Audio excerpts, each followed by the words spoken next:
Ça fait des mois qu'on en parle et qu'on l'attendait. Nvidia a enfin dévoilé les GPU GeForce RTX série 50 au CES de Las Vegas et on va voir ce qui nous attend.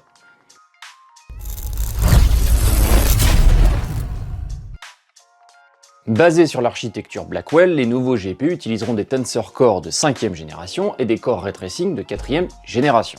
Commençons par la plus grosse, la 5090. Elle sera équipée de 32 Go de VRAM en GDDR7, utilisera un port PCI de génération 5 et consommera aux alentours de 575 watts. Oui, je sais, ça commence à faire beaucoup. D'après Nvidia, la 5090 serait 2 fois plus rapide que sa précédente, la 4090. Mais attention, comme on peut le voir sur les benchmarks, le DLSS 4 a été activé. Si on regarde un petit peu plus à droite au niveau de Far Cry 6, on peut remarquer que la hausse serait plutôt aux alentours de 30%.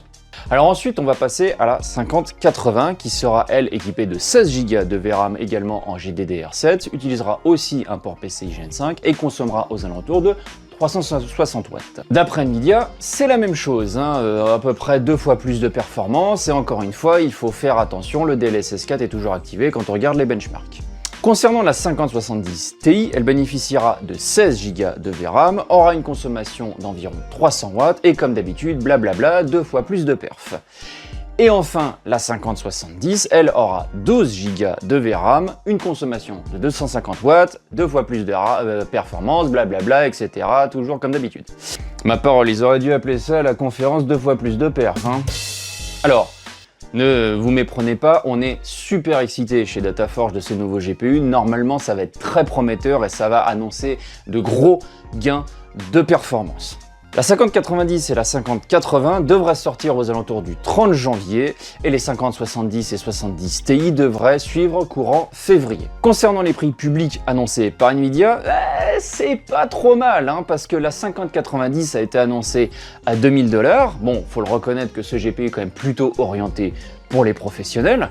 La 5080, elle, est à 1000 $. Je rappelle que sa prédécesseuse, la 4080, elle était à 1300 $ à sa sortie. 750 $ pour la 5070 Ti et enfin 550 $ pour la 5070.